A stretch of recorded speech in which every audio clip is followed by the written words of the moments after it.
Pinakamabisang paraan para ma-memorize ang mga family chords.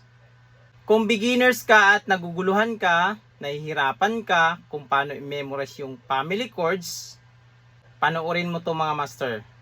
Dahil guaranteed, masaulado mo yung mga family chords. Tuturo lang po ko base sa alam ko, sarili kong research. Experience, nasa sa inyo na yan kung susundin nyo to o hindi, ang mga tinuturo ko. Let's go!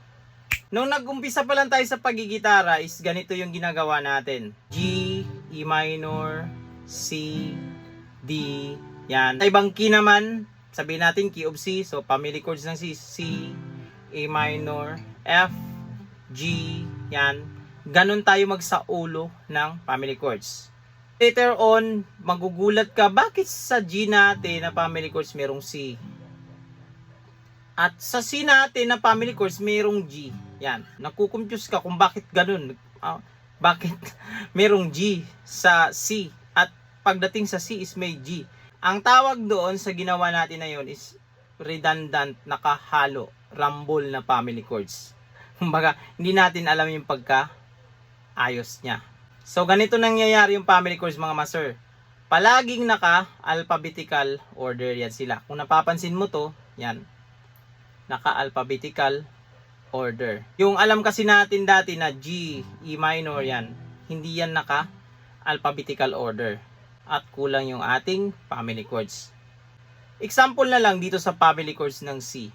Ganito mga master. C, D minor, E minor, F, G, A minor at B diminished. Papansin nyo sa ibang mga family chords merong bilog, yung tinatawag na circle of fifth and fourth, yan nakahalo-halo doon, nakascramble, kumbaga merong tatlong major at tatlong minor at may isang diminished. So ito rin siya yung ibig sabihin. Pero recommended ko talaga as beginners, ito yung ating susundin, yung naka-arrange into degree order. Yan. Yung nakalagay sa mga numero sa taas, yung degree nila. Pag sinabing C, nakalagay 1. Always 1 yung ating mga key. Then number 2 dyan, sa family chords ng C is D minor, number 3, E minor, at number 4, F, 5, G, 6, A minor, at 7, yun yung diminish niya. So, laging ganyan yung arrange mga master. Lagi nyo rin itong itatak sa isip nyo na ang 1 natin at 4, 5 sila yung major. Yan. At yung ating 2, 3, 6 sila yung minor. At yung 7 natin, yan yung ating diminish. As beginners, pag mag-memorize tayo ng mga family chords, is tatawagin lang natin yung key niya mismo. At yung iba is tatawagin na lang natin sa kanilang number, yan, sa kanilang degree. Yan. Example, nasa key of D tayo. Pag sinabing key of D, yan, ang gagawin natin, hindi na natin siya tatawagin na E minor, ang susunod sa number 2 yan, tapos F sharp minor, G, A, B minor, tapos C sharp diminish. Hindi na ganun. Ang gagawin natin is grupo ito, yung key na ibig sabihin dyan, yung root, parang apelido, kasi family chords nga eh. So, yan yung apelido nila, key of D. Oh. So, lahat ng yan is grupo ng key of D. So, tatawagin nun natin, pag mag-memorize tayo ng family chords, ganito na, nasa key of D ako, meron akong 1, 2, 3, 4, 5, 6, 7, 1. Ganyan mga master. Para intact kumbaga siya.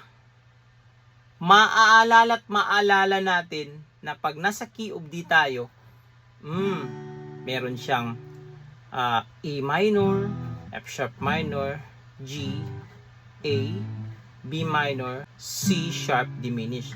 Kasi alam na natin yung mga pangalan nila. In the first place, inaral na natin yan na ito G, ito A, ganon. Kaya, hindi na natin sila tatawagin sa kanilang pangalan. Kumbaga, parang sa pamilya ba? Ito yung tatay, o sabihin na natin tatay. Oh. Then, panganay, bunso, yan, kapatid na babae, yan, nanay, ganun na siya ang gagawin natin. Mabilis na kasi nating matatandaan yung mga family chords pag ganitong method ang gagawin natin. So, ang method na to mga master is kilala rin yan sa tawag na Nashville system.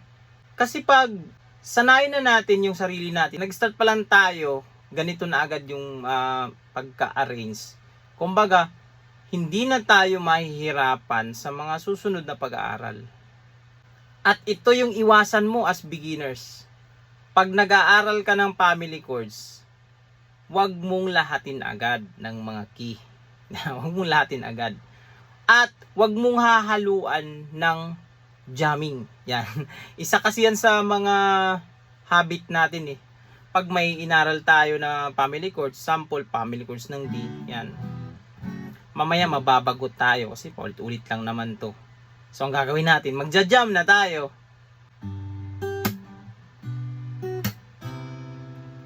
Hindi po ganon. Masisira yung momentum natin ng pagpapractice natin. Tandaan mabuti mga master, yung practice, iba yan sa jamming. Kaya matagal yung process natin kasi every time paghawak natin ng gitara, akala natin nagpa-practice tayo. Mutugtog tayo ng mga kanta. Actually, jamming ang tawag doon. Focus ka muna sa isang family chords. Ito, hindi nangangahulugan na alam mo na yung family chords ng D. Yan. Yung mga nandun sa loob ng D. Kumbaga, straight. Ito, ginawa mo na yung pagkakasunod. Hindi kasi ganun nagtapos. Ang gagawin mo na naman sa family chords mo, example, sa key of D, gagawin mo, gumawa ka ng combination. Kumbaga, sanayin mo na siya na ganito. D. So, example, gagawa ka ng chord progression.